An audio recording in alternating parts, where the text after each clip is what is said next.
கோவையில் நடைபெறும் மோடி தொழில் மகள் நிகழ்ச்சியில் கலந்து கொள்வதற்காக தமிழிசை சவுந்தரராஜன் விமானம் மூலமாக கோவை வந்தடைந்தார். விமான நிலையத்தில் செய்தியாளர்களை சந்தித்த அவர், கோவை சகோதரர்களுக்கு எனக்கு வணக்கம். இன்னைக்கு நாங்கள் ஒரு பிரம்மாண்டமான விழாவில் கலந்து கொள்கிறோம். மரியாதைக்குரிய மோடி அவர்களின் தொழில் மகள் அப்படின்ற நிகழ்ச்சி பெண்களுக்காக பல நல்ல திட்டங்களை கொடுத்து கொண்டிருக்கும் மோடி அவர்களுக்கு நன்றி சொல்லும் ஒரு நிகழ்ச்சி. நாங்கள் எப்போவுமே ஆக்கப்பூர்வமான நிகழ்ச்சிகள் தான் கலந்து கொள்வோம். அதே போன்ற ஒரு ஆக்கப்பூர்வமான நிகழ்ச்சி இது. ஆனால் அதே நேரத்தில் நாங்கள் மோடியின் தொழில் மகளில் கலந்துக்கிறோம். ஆனால் பெண்களுக்கு தமிழகத்தில் பாதுகாப்பு கிடையாது. தமிழகத்தில் பெண்களின் பாதுகாப்பு கேள்விக்குறியாகி இருக்கிறது.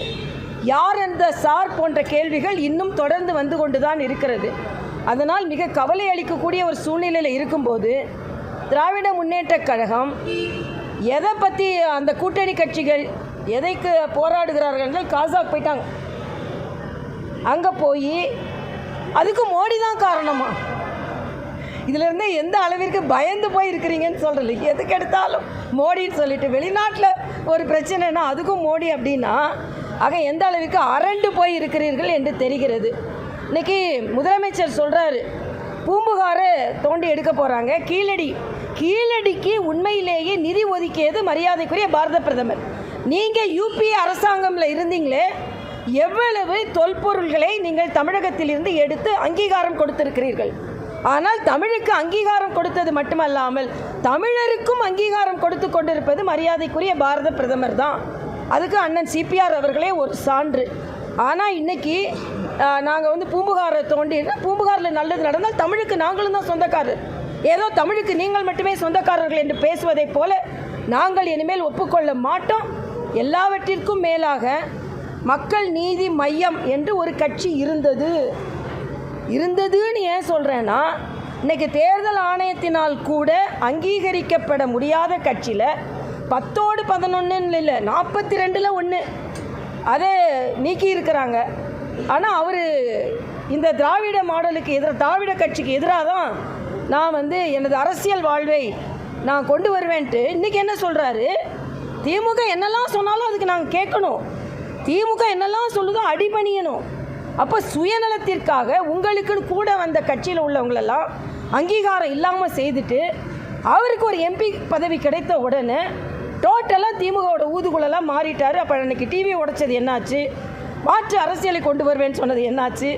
ஆக அப்பட்டமான சுயநல அரசியல் இன்று பொதுநல அரசியலில் இருப்பது பாரதிய ஜனதா கட்சி கூட்டணி மட்டும்தான். அதனால் நாங்கள் வெற்றி பெறுவோம் என்பதை நான் வலிமையாகவே சொல்கிறேன். அவர் கட்சியை தான் நாங்கள் இணைச்சார். இப்போ இவங்க அந்த கட்சியிலேருந்து கூட்டணி கட்சின்னு சொல்லிட்டு ஒரு எம்பியை வாங்கினாங்க. இப்போ நான் கேட்குறேன், கமல் மக்கள் நீதி மையத்தின் உறுப்பினரா தலைவரா, திராவிட முன்னேற்ற கழகத்தின் உறுப்பினரா தலைவரா? அவர் கட்சி அங்கீகாரத்தை இழந்திருக்கிறது. இதையும் எப்படி நீங்கள் சேர்ந்துவீங்க? அதனால் எங்களை பொறுத்த மட்டில் நாங்கள் எது செஞ்சாலும் ஆக்கப்பூர்வமாக தான் செஞ்சுருக்கோம். இன்னை பொறுத்த மட்டில் இன்றைக்கி திருமாவளவன் சொல்கிறாரு, பஞ்சமி நிலத்தை மீட்போம். எப்போ? இன்றைக்கி இன்னும் 6 மாதத்தில் தேர்தல் வரப்போகுது. திராவிட முன்னேற்ற கழகத்தை எதிர்க்கும் திராணி இல்லாத திருமாவளவன் திராவிட முன்னேற்ற. அதே மாதிரி சண்முகம் சொல்கிறாரு, தொழிலாளர்கள் கூட நிற்போமா? ஏன் எங்கே நிற்கிறீங்க? அல்லாத விடங்க நான் கேட்குறேன், 2026 தேசிய ஜனநாயக கூட்டணி ஒற்றுமையாக போட்டி போடும். இந்திய அலையன்ஸ் திராவிட மாடல் வெலவெலத்து போகும். ஏன்னா நேற்று காங்கிரஸை சார்ந்த ஒரு தலைவர் சொல்லியிருக்கிறாரு, நாங்கள் ஆட்சி அதிகாரத்தில் பங்கு கேட்போம், 117 சீட்டு எங்களுக்கு வேணும். இதுக்கு திமுக என்ன சொல்ல போகிறது என்பதுதான் எங்களது கருத்து. அதனால் திமுக தனது கூட்டணி கட்சிகளின் நம்பிக்கையும் இழந்துவிட்டது, மக்களின் நம்பிக்கையும் இழந்துவிட்டது.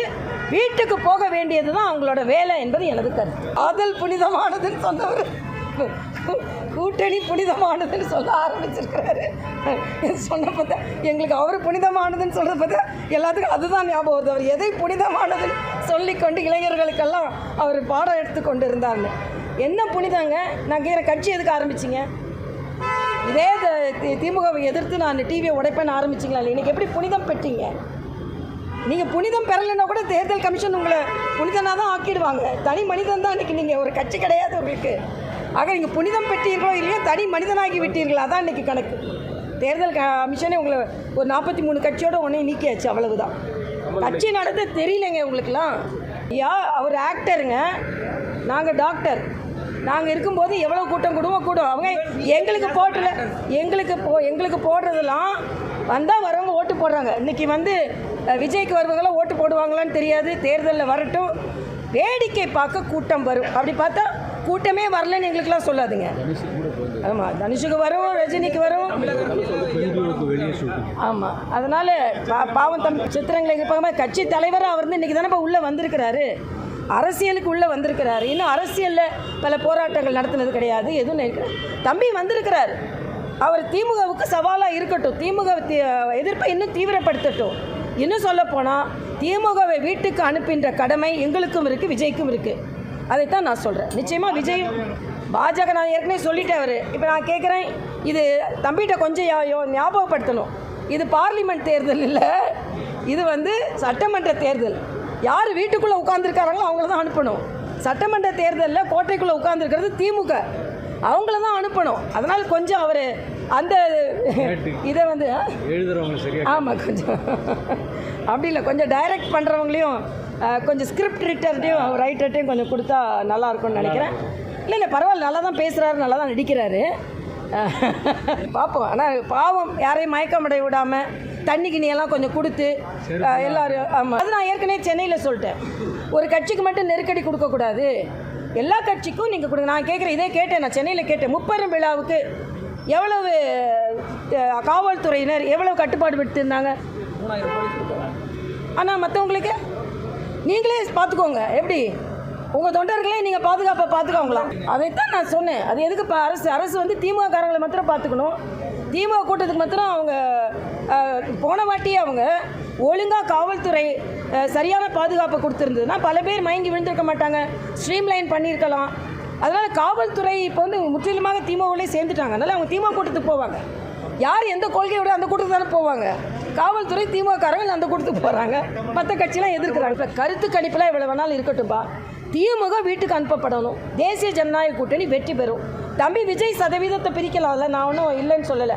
ஆனால் அவர் எடுக்க போவது திமுகவின் ஓட்டு தான், திமுக கூட்டணி ஓட்டு தான்.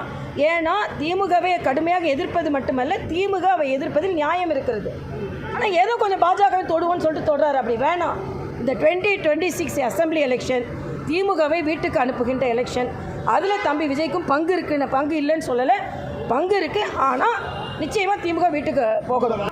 யார் வேணாலும் கூட்டணிக்கு வரலாம்ப்பா. திமுகவை வீட்டுக்கு அனுப்ப வேண்டிய நிலையில் இருக்கிறவங்க, திமுகவை எதிர்க்கின்ற யார் வேணாலும் பாஜக கூட கூட்டணி வரலாம். ஏன்னா பாஜகவை ஏற்படுத்தியிருக்கின்ற கூட்டணி ஒன்று மத்தியில் ஆட்சி செய்து கொண்டிருக்கின்ற கட்சி, ஒன்று ஏற்கனவே தமிழகத்தை ஆண்ட கட்சி. அதனால் பலம் பொருந்திய 2 கட்சிகள் இருக்கும் பொழுது யாரெல்லாம் பாஜக அதிமுக கூட்டணியோடு சேர்ந்து திமுகவை தோற்கடிக்க வேண்டும் என்று நினைக்கிறார்களோ அவர்கள் எல்லோரும் எங்களோடு இணைந்து போட்டி போடலாம் என்பது எனது கருத்து. அதே நேரத்தில் இந்த கூட்டணிக்கு வலு சேர்க்காமல் சில பேர் இருக்கிறதும், அதுவும் திராவிட முன்னேற்ற கழகத்திற்கு அவர்கள் ஆதரவாக இருக்கக்கூடாது என்பது எனது கருத்து. அது யாருக்கும் அழைப்பெல்லாம் விடுக்கலைங்க. எல்லாரோட எண்ணமும் திமுகவை தோற்கடிக்க வேண்டும், திமுக பிழைக்கக்கூடாது என்பது எல்லோரோட அழைப்பு. விடுதான் வரணும், அழைப்பு விடக்காமல் இல்லை. எல்லோரின் கடமை திமுகவை தோற்கடிக்க. இது நான் கட்சி தலைமை என்ன முடிவெடுக்குதோ அதனால் சொல்ல முடியாது, என்னோட விருப்பம் தான் சொல்லலாம்.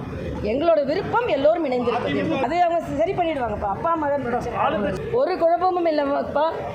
திமுக வீட்டுக்கு அனுப்பப்படும், அதில் குழப்பமே இல்லை. அதுக்கு நாங்கள் எப்படி ஓட்டு வாங்கணுமோ வாங்கிக்குவோம், அவ்வளோதான். நான் ஒன்று சொல்கிறேன்ப்பா, எந்த கொள்கை உள்ள தலைவர்களாக இருந்தாலும், எந்த எதிர்வினை ஆற்றுகின்ற தலைவர்களாக இருந்தாலும் மரியாதை குறைவாக யாரையும் பேசக்கூடாது, ஒருமையில் யாரையும் பேசக்கூடாது. இப்போ உதயநிதி கூட நான் சொன்னேன், கரூரில் நீங்கள் கூட்டத்தில் பயந்தீங்கன்னு தான் சொன்னேன்.